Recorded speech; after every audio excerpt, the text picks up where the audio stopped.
Hello everyone. तो last कुछ video से मैं कंप्यूटर स्क्रीन पे कुछ रिकॉर्ड करके बताने की कोशिश कर रहा था, पर मैंने पाया कि वहाँ पे थोड़ा धुंधला हो जा रहा है। तो यहाँ पे मैं बोर्ड पे वापस आ चुका हूँ। तो लास्ट क्लास में मैं पर्सनल हाइजीन पे बात कर रहा था, जो कि इंफॉर्मेशन टेक्नोलॉजी का यूनिट पार्ट एक यूनिट 2 के लास्ट सेशन में है। लास्ट सेशन हमारा सेशन 4 है। ओके, सो अभी तक हमने पर्सनल हाइजीन के बारे में पढ़ा था कि सेल्फ मैनेजमेंट या सेल्फ कॉन्फिडेंस पाने के लिए हम पर्सनल हाइजीन कैसे हेल्प करता है। Okay, so moving on, self grooming. तो सेल्फ ग्रूमिंग जैसे ही क्या हो जाएगा ये कि working on improvement on our self. अब जैसे ही किस तरीके का इम्प्रूवमेंट आवर सेल्फ में, तो सेल्फ इमेज मतलब हम कैसे दिखते हैं सामने में, ठीक है, कैसे दिखेंगे किसी के सामने में, along with how we conduct ourselves with others। कैसे हम अपने को किसी और के सामने कंडक्ट कैसे कर पा रहे हैं, कैसे रख पा रहे हैं। तो that's also an important thing। so अब किस सिचुएशन में हम अपने आप को कैसे लोगों के पास रख पाएंगे, किस तरीके की चैलेंजिंग सिचुएशन है, कौन सी प्रॉब्लम है उस जगह पे, क्या बातें हैं, कैसे हम रख पाएंगे। सो इस चीज़ के लिए, सेल्फ ग्रूमिंग के लिए हमें 3 चीज़ों पे ध्यान देना होगा। फर्स्ट थिंग इज, आज इसके बारे में बात कर रहे हैं, तो first thing is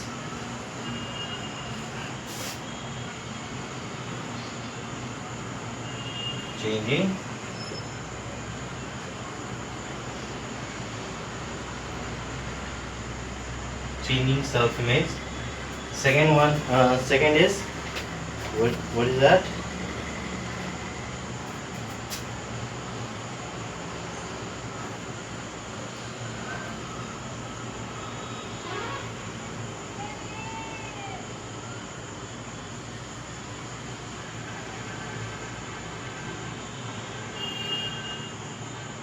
prepare yourself for everything. किसी तरीके का सिचुएशन को, कोई भी सर्कमस्टांसेस अचानक से आपके सामने आ जाए, आप वहाँ पे क्या करिएगा। इस चीज़ में है कि कैसे अपने आप को चेंज कर सकते हो किसी के सामने। चेंज करने का मतलब क्या हो गया कि कैसे दिख पा रहे हो सामने में, ठीक है। कोई अगर आपको देखे सामने से, तो आप कैसे दिख पा रहे हो उस चीज़ को लेके है कि जैसे देखिए, ये बात होती है कि फर्स्ट अपीयरेंस कैसा है आपका किसी के सामने। बाद में धीरे धीरे इंसान जानना शुरू करे क्या है नहीं है, कैसा इंसान है, उस चीज़ पे आएंगे। बट फर्स्ट चीज़ क्या है कि लोग देख के जज करने की बहुत कोशिश करते हैं। वो इंसान कैसा है, नॉलेजेबल है या नहीं, या वो ये इंसान ऐसे ही डिजर्ट करने चला आया है। So third point here is work ethics and skill.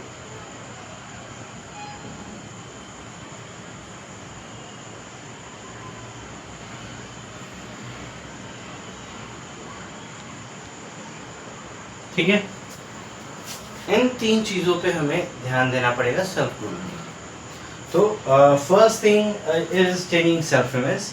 तो यहाँ पे हमें अपने dressing sense, body language and what's more physical exercises, ठीक है। तो यहाँ पे क्या क्या चीज़ का ध्यान देना है,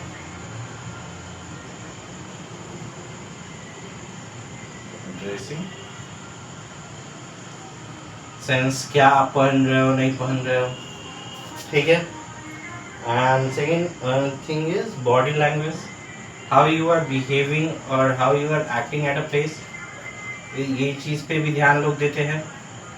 खुद का बॉडी लैंग्वेज कैसा है वो भी लोग ज़्यादा नहीं देखते। सामने वाला कैसा एक्ट कर रहा है वो जज करने की कोशिश करते हैं। और ये भी होता है कि इंसान कुछ अच्छे हैं, तो आप एक इंसान, 2 इंसान अगर उस तरीके का है कि नहीं ये बुरा इंसान है, ये ऐसा है, वो वैसा है, तो चलिए समझ में आता है कि 1-2 इंसान वैसे बोल, पर बहुत सारे इंसान आपके बॉडी लैंग्वेज पे ये करने लगे कि नहीं तुम्हारा बिहेवियर अच्छा नहीं था, तुम ऐसे कर सकते थे, वैसे कर सकते थे। वहाँ पे सोचने की बात है कि भाई क्या बात है, नहीं है, ठीक है। And last thing is physical exercise. तो यहाँ पे सेल्फ इमेज में फिजिकल एक्सरसाइज क्या एक्ट करता है, तो आपके लुक को एक तरीके से चेंज करने की कोशिश करता है।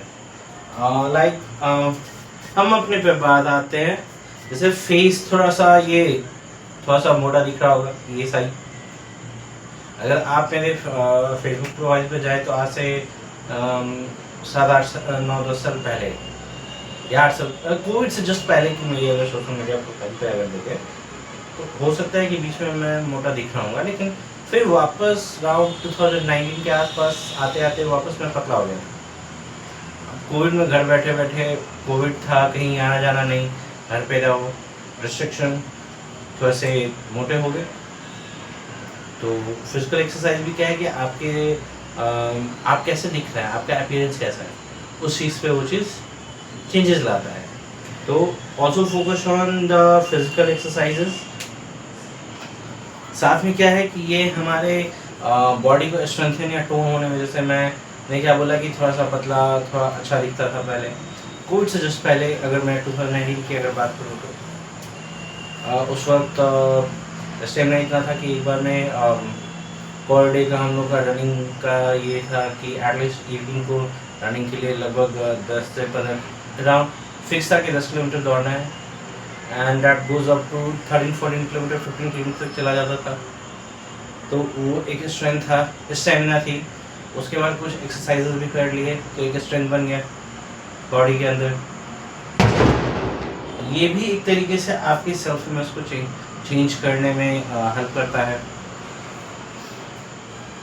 और बॉडी लैंग्वेज का क्या है कि एक तरीके से आप किस तरीके से कॉन्शियस या अनकॉन्शियस वे में आप जो जेस्चर, आपका चलने का तरीका, रहन सहन, वहाँ पे कैसे आप बिहेव नहीं, वहाँ पे आप जैसे किस तरीके से किसी को देख रहे हो, जेस्चर कैसे कर रहे हो, जेस्चर मतलब हैंड मूवमेंट वगैरह आपका कैसा है, फेशियल एक्सप्रेशन किसी को देख के आप कैसे बना रहे हो, तो वो सब बॉडी लैंग्वेज में काउंट होगा। और कैसे आप चल रहे हो, किस तरीके से चल रहे हो, क्या आप बिहेव मतलब एक्ट कर रहे हो वहाँ पे अपने बॉडी के थ्रू, क्योंकि आपको कहीं भी फंक्शन में जाओगे तो आप सभी लोगों से बात नहीं कर पाते, ठीक है। तो आपके किसी के साथ बात कर रहे हो, कुछ कर रहे हो, इशारे कर रहे हो, तो कैसे वो कर रहे हो वहाँ पे वो लोग ज़्यादा ध्यान देते हैं। तो वो बॉडी लैंग्वेज भी सेल्फ इमेज को चेंज करने में हेल्प करता है। अब यहाँ पे है कि मैंने क्या बोला इसके बाद, prepare yourself for everything, self grooming में आता है। तो एवरीथिंग कहने का क्या मतलब है, जैसे किसी तरीके का सिचुएशन हो, कुछ हो, ठीक है, उस चीज़ पे बात आ जाती है। जैसा फर्स्ट थिंग हम क्या कह सकते हैं, एक्सेप्टेंस एंड एम्ब्रेस।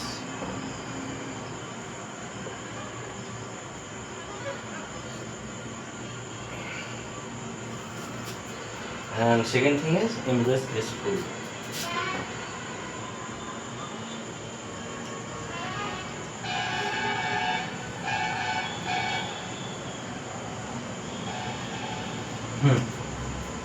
किसी भी चीज़ का एक्सेप्टेंस होना जरूरी है।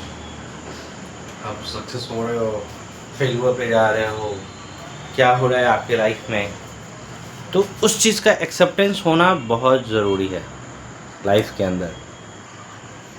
मैं आपको समझ में आया कि मैं क्या कहने की कोशिश कर रहा हूँ कि अगर आप सेल्फ ग्रूमिंग पे भी जाते हो, ठीक है,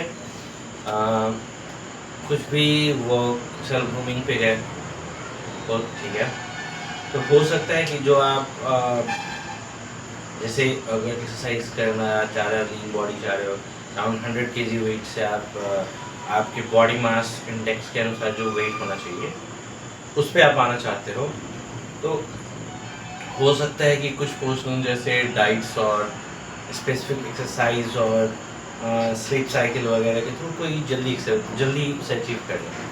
हो सकता है कि आप अगर क्या कह सकते हैं, किसी वर्क में या कॉर्पोरेट में आप फर्स्ट टाइम इंटर कर रहे हो, वहाँ पे सक्सेस पाने के लिए भी आपको हो सकता है थोड़ा ज़्यादा वर्क हार्ड करना पड़े, स्ट्रेस ज़्यादा हो, थोड़ा कम थोड़ा स्ट्रेस ज़्यादा हो जाए वहाँ पे। हो सकता है कि वो चीज़ आपको थोड़ा लेट ये होने में हो जाए, मतलब एक सही वेट आपको एक्सरसाइज के थ्रू वेट कर लाने में आपको थोड़ा टाइम लगता है, या फिर आप कुछ अचीव करना चाह रहे हो, या अगर सिर्फ ये बॉडी मास इंडेक्स के थ्रू वेट ही नहीं, साथ में आप कुछ अचीव भी करना चाह रहे हो प्रोफेशनल लाइफ में, तो कभी कभी सेटबैक भी लगता है, फेलुअर भी आती है, तो उस चीज़ को कैसे एक्सेप्ट कर सकते हैं, साथ में उस चीज़ की प्लान, अगर एक्सेप्टेंस के बाद उस चीज़ की प्लानिंग कैसे कर सकते हैं, जैसे वो चीज़ एम्ब्रेस ग्रेसफुली में प्लानिंग कैसे कर सकते हैं कि बाद में ज़्यादा बड़ा सेटबैक ना हो, एटलीस्ट कुछ ना कुछ वहाँ से अचीव हो हमारा, वो सारा चीज़ कैसे होगा। तो ये चीज़ हमें सेल्फ ग्रूमिंग में प्रिपेयर योरसेल्फ फॉर एवरीथिंग इस पॉइंट में हम लोग सीखते हैं। So moving on to the next point, work ethics and skills. इन चीज़ों में हमें बहुत सी चीज़ों का लगभग एटलीस्ट 7-8 चीज़ों का ध्यान देना होगा। तो पढ़ते हैं उस चीज़ पे और सीखते हैं, ठीक है। बिफोर फिनिशिंग दिस टॉपिक या दिस थिंग, अगर आप यहाँ तक आ चुके हो तो फॉलो द पेज, या यूट्यूब चैनल पे देख लो तो फॉलो द चैनल या सब्सक्राइब द चैनल, और दोस्तों के भी साथ शेयर करें और उन्हें भी प्लीज़ लेट देम सब्सक्राइब और फॉलो द चैनल, और वीडियो को लाइक ज़रूर करें, okay. First thing is work ethics and skills में हमारे पास क्या आना चाहिए। सबसे पहली चीज़ टीम प्लेयर, मतलब लोगों के बीच में या लोगों के साथ में मिलके जो काम करता है वो टीम प्लेयर होता है। क्योंकि अगर आप कॉर्पोरेट में जाओगे या स्कूल लेवल पे भी हो, कि अगर आप सेल्फ स्टडी कर रहे हो तो बच्चों के साथ मिलके करते हो, दोस्तों से ये बात करते हो, अच्छा ये पढ़ा, कैसे सीखा, क्या किया, या फिर स्कूल लेवल पे ही अगर आप कुछ गेम्स खेलते हो वहाँ भी आपको टीम प्लेयर होना चाहिए, असल में परिवार के साथ मिलकर होना चाहिए। उसके अलावा अगर कॉर्पोरेट में हो तो लोग बहुत सारे प्रोजेक्ट्स में या काम पे होता है कि सब लोग साथ मिलकर काम करते हैं, तो वहाँ पे ये नहीं कि अकेले चलने वाला चाहिए, टीम के साथ मिलके काम करने वाला उस जगह पे चाहिए, ओके। फिर टेक इनिशिएटिव्स,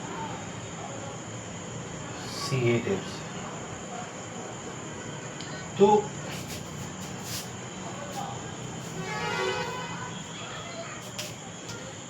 इनिशिएटिव मतलब बिना सबॉर्न हुए, ओके। इस पॉइंट में टेक इनिशिएटिव में बिना सबॉर्न हुए कोई भी एक टीम मेंबर किसी एक चीज़ पे आगे बढ़ने की कोशिश करता है, ठीक है, या फिर अपॉर्चुनिटी देखने के साथ ही वो ये नहीं चाहता कि दूसरे लोग भी मिस कर पाए उस चीज़ को।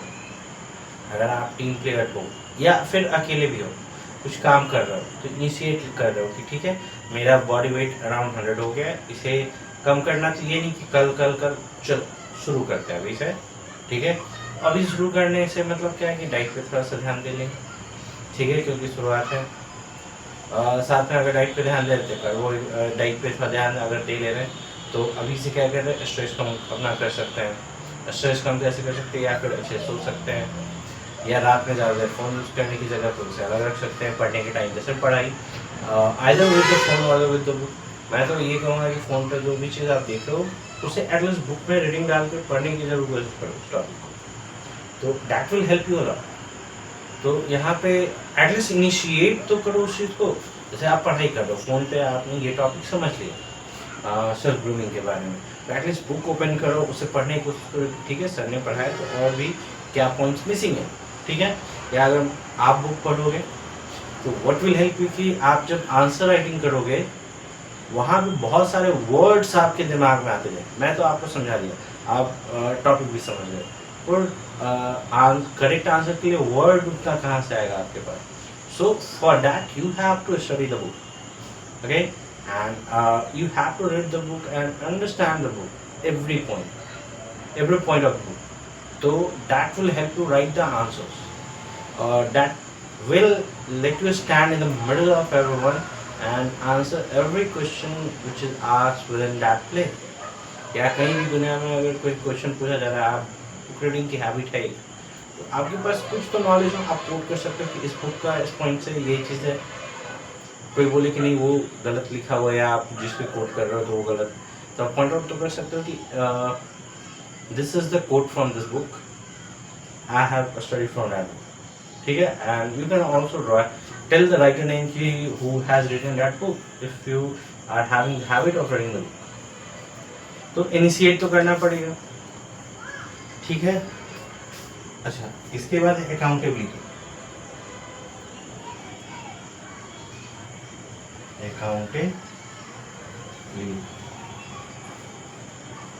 Accountability, okay, this is the point. अगर आपसे क्वेश्चन पूछा जाए तो अकाउंटेबिलिटी क्या होता है, ठीक है। तो इसमें हम लोग क्या कह सकते हैं, अकाउंटेबिलिटी मीन्स ऑनिंग अप और being responsible for what you do and able to give a satisfactory reason for it। मतलब क्या है कि आप जो भी कर रहे हो उसको ओन करो कि हाँ मैंने ये चीज़ किया है, either that thing succeed or not। वो चीज़ सक्सीड हुई नहीं हुई उससे मतलब नहीं है, you are working on that or not, you have worked on that or not। आपने उस चीज़ पे काम किया है या नहीं किया, वो सक्सीड हो या ना हो। जब बाद में कोई पूछे तो you must be able to answer the satisfactory answer for any question which is being asked. मतलब जो भी क्वेश्चन पूछा जा रहा है उसका एटलीस्ट सेटिस्फैक्टरी आंसर दे पा रहे हो कि नहीं दे पा रहे हो, दैट्स कॉल्ड अकाउंटेबिलिटी। मतलब अगर आप कुछ करते हो, ठीक है, सक्सीड हुए तभी कर रहे हो कि नहीं मैंने किया है, तभी अकाउंटेबिलिटी ले रहे हो इस चीज़ पे। अगर फेल हुए तो नहीं मैंने नहीं किया, तो that's wrong. For self grooming we must accept the thing what you have done और what you are doing, that for what you are doing, and you must be accepting everything what you are doing, okay, and you must be able to give a satisfactory answer for the thing which you have done, for what you are doing, okay। मतलब जो भी चीज़ कर रहे हो at least उसके लिए satisfactory आप accountability लो कि हाँ मैंने किया ये, और उसके लिए एटलीस्ट सेटिस्फैक्टरी आंसर दो। Next thing is giving due credit. मतलब अगर आपके साथ मिलकर अगर किसी व्यक्ति ने कुछ काम किया है, या आपके टीम मेंबर आपकी कोई टीम मेंबर के साथ मिलकर काम कर रहे हैं, तो एटलीस्ट अगर वो सक्सीड हो जाती है, वो अच्छा हो जाता है, तो at least you must give credit to that person, ठीक है। जैसे अगर बुक में भी आप पढ़ोगे शंकराचार्य का इंफॉर्मेशन टेक्नोलॉजी का, तो there is a thing written, the success of team is due to the combination effort of the team member, ठीक है। तो ये कॉम्बिनेशन अगर इस चीज़ में कि अगर आप अकेले कर रहे हो तो चलो ठीक है, नहीं तो फिर देखो, या फिर कोई भी चीज़ करते हो आप एक ग्रुप में, तो हर किसी टीम मेंबर ने कुछ ना कुछ तो ज़रूर किया होगा। भले ही किसी ने बैठे बैठे बस गाइड किया कि ऐसे कर सकते हैं, कुछ ने वो किया मिलके एक ग्रुप में, तो गाइड देने वाला भी वहाँ उसने अपना ब्रेन यूज किया कि अच्छा ऐसे कर सकते हैं तो ये हो जाएगा। तो at least we must give credit to them कि हाँ इसने ये किया, इसने ये किया, इसने ये किया, okay. This is the work ethics, okay. And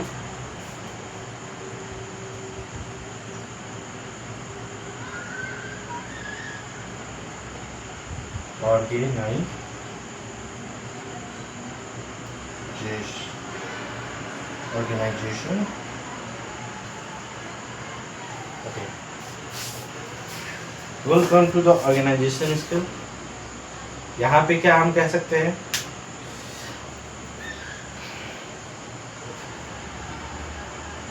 मतलब ऑर्गेनाइजेशन स्किल का मतलब क्या है, किसी भी वर्क को ऑर्गेनाइज वे में अच्छे से सही ढंग से, उस कहीं पे अगर आप काम कर रहे हो तो के वर्क इन्वायरमेंट के थ्रू या उसे और अच्छे से करके देना, तो दैट्स कॉल्ड ऑर्गेनाइजेशनल, ओके, या organisation is called.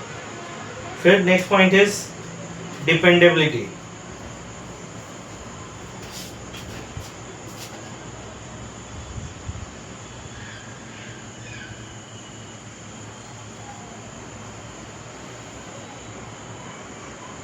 Dependability. What we can say on dependability? Depend का मतलब निर्भर होना किसी के ऊपर। तो यहाँ पे डिपेंडेबिलिटी का मतलब है अगर किस चीज़ में पढ़ रहे हैं, पहले तो ये देखेंगे किस चीज़ के में पढ़ रहे हैं, सेल्फ ग्रूमिंग में पढ़ रहे हैं। तो यहाँ पे डिपेंडेबिलिटी का मतलब आप इतने रिलायबल हो जाओ किसी के लिए कि लोग कोई अगर उस चीज़ से रिलेटेड कुछ करना हो तो लोग आपके बारे में सोचे कि हाँ that person can do the best in this. तो ये चीज़ आप में होनी चाहिए, यानी आप निर्भर मतलब आप इतना निर्भर होने चाहिए उस जगह के लिए, ओके।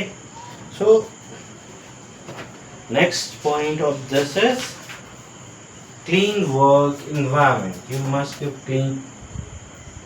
आपका जो वर्क इन्वायरमेंट होना चाहिए वो हमेशा क्लीन वर्क होना चाहिए, ओके। सो मुझे लगता है कि ये पार्ट 2 जो है, ओके, ये सॉरी यूनिट 2 जो है सेल्फ मैनेजमेंट के बारे में, जिसमें हमने सेशन 1 से लेके सेशन 4 तक पढ़ा, तो हमने पढ़े। तो मुझे लगता है कि ये सेल्फ मैनेजमेंट का जो यूनिट है पार्ट ए में, वो आप सब लोगों को समझ में आया होगा, ठीक है। मुझे ऐसा लग रहा है अगर नहीं समझ में आया तो you just ask the question on the video. जिस वीडियो पे भी आपको समझ में ना आ रहा हो तो मुझे ये चीज़ पता चल जाए कि कौन से टॉपिक आपको नहीं समझ में आई है। समझ में आया है तो प्लीज़ सब्सक्राइब द चैनल और follow the channel, share with your friends, and that will be the best for me and best for you too, कि आपको बहुत सारी अच्छी अच्छी वीडियो जो आपके लिए बेहतर है वो आपको देखने को मिले। So thanks for watching and have a nice day and enjoy your life.